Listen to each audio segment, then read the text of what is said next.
বন্ধুরা কেমন আছো? আশা করি তোমরা সবাই ভালো আছো। আমিও খুব ভালো আছি। তো দেখো, আজকে আমাদের বাড়িতে প্রথমবার গোপাল সোনা এসছে, জীবনে প্রথমবার। তো গোপাল সোনাকে আমি এখন সুন্দরভাবে চন্দন পরিয়ে চন্দন দিয়ে সাজিয়ে দিচ্ছি।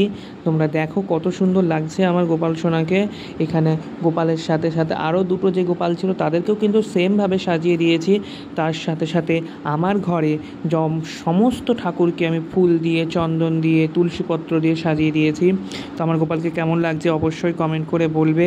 দেখো, এখনও কিন্তু আমি গোপালকে সাজাচ্ছি। তারপরে গোপালের কত সুন্দর লাগছে, আমি তো চোখই ফেরাতে পারছি না সেই গোপালের সামনে দিয়ে।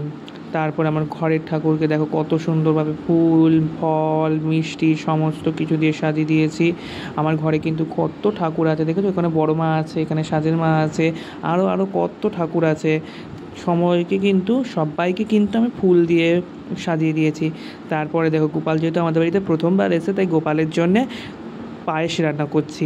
এখানে কিন্তু সব দুধ, চাল সব কিছু দিয়ে বসিয়ে দিয়েছি। গোপাল যেহেতু আমাদের বাড়িতে প্রথমবার এসছে, তাই গোপালকে কি না খাইয়ে রাখা যায় তোমরাই বলো। তারপরে পায়েস রান্না করতে করতে আবারও আমি গোপালের সামনে চলে আসলাম। তো তোমাদেরকে দেখাচ্ছি, দেখো কত সুন্দর লাগছে। তারপর পায়েসটা হয়ে গেলে গোপালকে 5 রকমের মিষ্টি, দই, জল, পায়েস সমস্ত কিছু দিয়ে দিলাম। ভালো লাগলে লাইক, কমেন্ট, শেয়ার করে চ্যানেলকে সাবস্ক্রাইব।